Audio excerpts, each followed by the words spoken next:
For many people today, poetry is a dry, inaccessible, and even frustrating art form. There are a number of reasons for this sentiment. It could be that a person's first exposure to poetry is in a stodgy school classroom, where the focus is less on the enthusiastic experience of the art than it is on various academic emphases such as the biography of the poet, memorizing literary terms, or the dreaded quiz on what the poem means. Moreover, unlike in years past, poetry has largely been walled off from the popular culture zeitgeist and everyday public life, with only rare breakthroughs, such as Amanda Gorman's presidential inauguration poem, The Hill We Climb. We are striving to forge our union with purpose, to compose a country committed to all cultures, colors, characters, and conditions of man. And so we lift our gazes not to what stands between us, but what stands before us. It's this current reality that makes Jim Jarmusch's 2016 film Paterson such a remarkable work. Taking direct and joyful inspiration from William Carlos Williams, one of the greatest American poets of the 20th century, Jarmusch has crafted a film that is not only an ode to the art of poetry, but also to its intimately interwoven presence in the everyday life of everyone. The film follows Paterson, a lifelong resident in the blue-collar city of Paterson, New Jersey. Played with understated charm by the terrific Adam Driver, Paterson is a bus driver who happens to be a poet. Or he's a poet who happens to be a bus driver. Actually, it's this lack of distinction between Paterson's day job and his profound but mostly hidden artistic life that forms the heart of the story as he drives through the streets, soaking in the sights and sounds of his city, filtering them into language. I go through trillions of molecules that move aside to make way for me, while on both sides, trillions more stay where they are. The windshield wiper blade starts to squeak. The rain has stopped. I stop. This mix of the poetic and professional mirrors the life of William Carlos Williams, who made his living as a doctor, serving in Rutherford, New Jersey and neighboring Paterson, but filled his free hours and minutes with writing. For Williams, his medical practice was indispensable in providing inspiration for his writing. In his autobiography, Williams wrote, "My medicine was the thing which gained me entrance to those secret gardens of the self. I was permitted by my medical badge to follow the poor, defeated body into those griefs and grotto, to be present at deaths and births, at the tormented battles between daughter and diabolical mother. As a writer, I never felt that medicine interfered with me, but rather that it was my very food and drink, the very thing that made it possible for me to write." There are several instances of Williams' daily work colliding with his poetry. One such instance being the especially visceral poem A Cold Front, which describes a woman with 7 foster children and a newborn seeking pills for an abortion. Much of Williams' work has no obvious connection to his medical practice, but can be clearly attributed to a physician's acute vision and ability to perceive the remarkable in the midst of the everyday. As Williams said, "I like most my ability to be drunk with the sudden realization of value in things others never notice." This quality is reflected well in his most famous and frequently anthologized poem, The Red Wheelbarrow, which captures Williams' concise, imagist style. The red wheelbarrow. So much depends upon a red wheelbarrow, glazed with rainwater beside the white chickens. This can also be seen in This Is Just to Say, the one William Carlos Williams poem that is fully recited in Jarmusch's film. This is just to say, I have eaten the plums that were in the icebox, and which you were probably saving for breakfast. Forgive me. They were delicious. So sweet and so cold. Oh, I love that poem. Oh, it's a good one. The intimate observation and expression of life manifests most fully in Williams' epic poem, Paterson, originally published in 5 volumes between 1946 and 1958. The ambition of the poem, as Williams puts it in the preface to the book, is in probing the resemblance between the mind of modern man and a city. Jim Jarmusch picks up the thematic thread that William Carlos Williams began weaving decades earlier, melding Adam Driver's Paterson with the life of his city, while also carrying the film further. As Leonard Quart puts it, Jarmusch has created a cinematic prose poem. There's a rhythm and rhyme baked into the very structure of the story, which follows Paterson for a week, every day functioning as something of a cinematic stanza. Within each day, Paterson wakes up, eats breakfast, walks to work, picks up his bus, eats lunch at the Great Falls, finishes his shift, goes home, fixes his mailbox, takes Marvin for a walk, and finally sips a beer at the neighborhood bar, all while composing poems in his mind and his secret notebook. Paterson's everyday routine, in some way or another, resembles daily life for most of us. We have our homes, our jobs, and our habits. To many outside observers, our lives likely appear typical, maybe even boring, just like Paterson's. And yet, it's impossible not to notice the calm contentedness with which Paterson experiences life, contrasting harshly with the dissatisfaction and frustration many people feel today. Everything okay? Well, now that you ask, no, not really. My kid needs braces on her teeth. My car needs a transmission job. My wife wants me to take her to Florida, but I'm behind on the mortgage payments. My uncle called from India and he needs money for my niece's wedding, and I got this strange rash on my back. You name it, brother. How about you? I'm okay. Okay, well, have a nice day. Okay, you too. Yeah, I doubt it.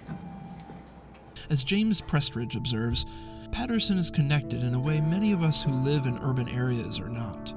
From the elevated position of his bus driver's seat, Paterson spends his days noticing the unnoticed. Just like William Carlos Williams, he finds beauty where others do not have time to look. Jarmusch reinforces this closeness with the city by fading images together. At one point, the Passaic Falls, Paterson, and the Ohio blue tip matches all populate the frame. It gives the impression they are all connected, at least floating around in Paterson's mind, fueling his poetic vision of the city and life. Perceiving the poetic beauty of the everyday also makes room for embracing the spontaneous and unexpected. In Paterson, this takes the form of Laura, vibrantly played by Iranian actress Golshifteh Farahani. Richard Brody, film critic for The New Yorker, writes, "In Paterson's narrowly practical and orderly life, Laura embodies the principle of disorder and ornamental impracticality. Her idiosyncrasies, her surprises, her caprices, her stylish inventions, all coupled with her unfailing, worshipful devotion, are the stimuli to his creation, the irritants and inspirations that sharpen his perceptions and bring his emotions to life." Getting your writing done? I did a little, yeah. Working on a poem for you. A love poem? Yeah, I guess if it's for you, it's a love poem. It's kind of inspired by our Ohio blue tip matches. Really? Does it mention the little megaphone shape the letters make? Yeah, actually it does. How beautiful. I can't wait to read it when it's done. Indeed, Laura is a fascinating foil for Paterson. While Paterson soaks in the outside world and funnels those experiences into his singular outlet of poetry, Laura, who we barely see leave the house, lets her creativity burst out within their home through almost every conceivable artistic medium, painting the walls and curtains like canvases, designing fashion, dabbling in music, and even avant-garde cooking in the kitchen. Cheddar cheese and Brussels sprouts. Seriously? Yeah, baked into a pie. Doesn't it sound delicious? You love Brussels sprouts and you love cheddar cheese. Paterson and Laura could hardly seem more different, and yet, perhaps surprisingly, their intimacy and devotion to one another never wavers. It would be easy to assume that either Paterson would become exasperated with Laura or that Laura would become bored of Paterson, but such a conflict is never even hinted at. Instead, their relationship communicates a profound lesson. Everyday, ordinary beauty is worth embracing in all its forms in the moment. Paterson possesses the inspired privacy of his daily rhythm, Laura resides in the fast-paced flow of her artistic freedom, but neither of them let either their monotonous routines or their future dreams and aspirations infringe upon their present happiness. The only thing that does crash in upon Paterson's happy serenity is the tragic loss of his poems, juxtaposed against Laura's successful cupcake sale. It seems as if Paterson's artistic spirit has been destroyed along with his secret notebook. As it turns out, despite Laura's insistence to the contrary, You are a great poet. Paterson never actually sees himself as a poet. Perhaps because he saw his poetry as inexorably tied up with his one secret notebook, and not as part of a broader community of poets or a continuation of a longer poetic tradition, even as Paterson's knowledge and love for poets past and present betrays his self-perception. Throughout the film, we see glimpses of Paterson's worn-in book collection and catch references to figures such as Petrarch and Shakespeare. Petrarch? Is that it? Petrarch, he perfected the sonnet. Emily Dickinson. Do you like Emily Dickinson? I do, yeah. She's one of my favorites. Awesome. Bus driver that likes Emily Dickinson. Paul Laurence Dunbar. No ideas but in things. They call me Paul Laurence Dunbar. A paradox, the straight shots and gun balls. Frank O'Hara in the New York School. I read that too. I like Frank O'Hara. The New York School. Notably, the New York School also included Ron Paget, a friend of Jim Jarmusch, and the poet who actually composed the poems featured in the film. And I kind of had an idea about this character, Paterson. I kind of found myself falling into what I kind of temporarily fantasized to be his world. I tried to make it by him, not by me, but also by me. Eventually, Paterson decides to take a walk through his city, eventually making his way to the cascading Great Falls, the place from which so much of his artistic inspiration flows. Here he meets a Japanese poet on a pilgrimage to the city of William Carlos Williams. Paterson introduces himself as just a bus driver. May I ask if you two are a poet? Or Paterson 유재지? No. I see. I'm a bus driver myself. Just a bus driver. But the poet sees something in Paterson which he himself does not realize. So the Japanese poet leaves a parting gift of a new notebook and the simple recognition of who Paterson truly is.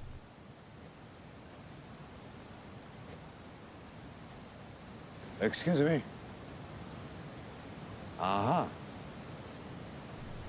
In a sublime moment of confirmation, we see that even if Paterson temporarily lacked a notebook to write his poetry in, he always had a pen on hand to write his poetry with. Paterson's epiphany, and the final poem in the film, The Line, reminds me of David Foster Wallace's famous commencement speech, This is Water.